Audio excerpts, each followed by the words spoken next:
ఏపీలో రైతులకు యూరియా సమస్య లేకుండా చూడాలి అని సీఎం చంద్రబాబు ఆదేశాలు ఇచ్చారు.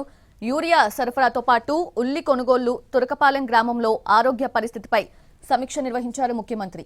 రాష్ట్రంలో ప్రస్తుతం 80,503 మెట్రిక్ టన్నుల ఎరువుల నిల్వ ఉందని, మరో 10 రోజుల్లో 23,592 మెట్రిక్ టన్నుల యూరియా రాష్ట్రానికి వస్తుందని అధికారులు తెలిపారు. నిత్యావసర వస్తువుగా ఉన్న యూరియాను బ్లాక్ మార్కెటింగ్ చేస్తున్న వారిపై కఠిన చర్యలు తీసుకోవాలని సీఎం ఆదేశించారు. ఎరువుల కేటాయింపు అంశంపై సమీక్షలోనే కేంద్ర మంత్రి నడ్డాతో ఫోన్లో మాట్లాడారు. నడ్డా కూడా సానుకూలంగా స్పందించారని సమాచారం. వచ్చే రబీ సీజన్కి ఇప్పటి నుంచే యూరియా సరఫరా ప్రణాళికలు సిద్ధం చేయాలని ఆదేశించారు సీఎం చంద్రబాబు. వ్యవసాయ శాఖ అధికారులు రైతులతో మాట్లాడి భరోసా ఇవ్వాలన్నారు.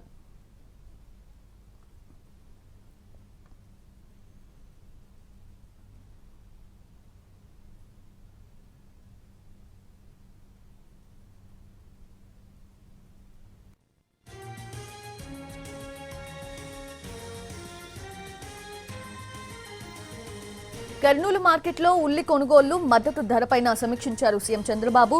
ఉల్లి ధర క్వింటాల్కి 1,200 రూపాయలకు తగ్గకుండా చూడాలని స్పష్టం చేశారు ఆయన. 1,200 కంటే తక్కువ ధరకు రైతులు అమ్ముకుంటే మిగిలిన ధరను ప్రభుత్వం చెల్లిస్తుందన్నారు. కర్నూలు జిల్లా కోడుమూరులో పురుగుల మందు డబ్బాతో ఆత్మహత్య డ్రామా చేసిన వారిపై విచారణ చేస్తున్నామని అధికారులు తెలిపారు.